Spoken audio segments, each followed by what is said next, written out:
Mic खाली चैतं रघुनाथस्य शतकोटी प्रविष्टरम् एकैकमक्षरं पूषा महापातकनाशनं ध्यात्वा नीलोत्पलश्यामं रामं राजीवलोचनं जानकी लक्ष्मणोपेतं जटामुक्तमण्डितं रघुनाथाचे श्रीरामाचे चरित्र 100 कोटी श्लोकांनी वर्णन करण्या इतके विस्तृत आहे.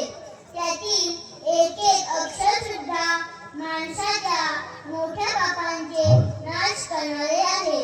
निळ्या कमळासारखा ज्याचा वर्ण सुंदर व निळसर आहे, ज्याचे कमळासारखा ज्याचा नेत्रही सुंदर आहे, ज्याच्याबरोबर सतत सीता व लक्ष्मण आहे, जो जटारूपी मुक्तामुळे जो सुशोभित आहे.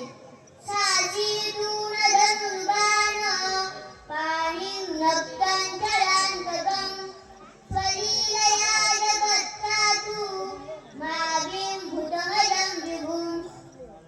ज्याच्या एका हातात तलवार, पाठीवर बाणाचा भाता आणि दुसऱ्या हातात धनुष्यबाण आहे, जो राक्षस कुळाचा नाश करणार आहे.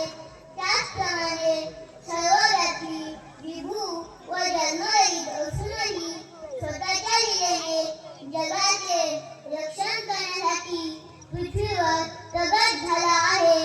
अशा प्रभू श्रीरामांचे प्रथम ध्यान करू. राम रक्षा पटे प्राज्ञ पापग्नि सर्व कामदां शिरो मे राघवप्पादु भालं दशरथात्मजां कौसल्येयो द्विसौपादु विश्वामित्र प्रियसुती घाणं पातु मुखत्राता मुखं सौमित्रिवत्सला. रामरक्षा पापांचा नाश करणारी व सर्व इच्छा पूर्ण करणारी असल्याने सुज्ञमुखांनी तिचे पठण करावे. दुसऱ्या ओळीपासून कवच सुरू होते. रघुच्या कुळात उत्पन्न झालेले श्रीराम माझ्या कपाळाचे रक्षण करो. दशरथाचा पुत्र माझ्या कपाळाचे रक्षण करो.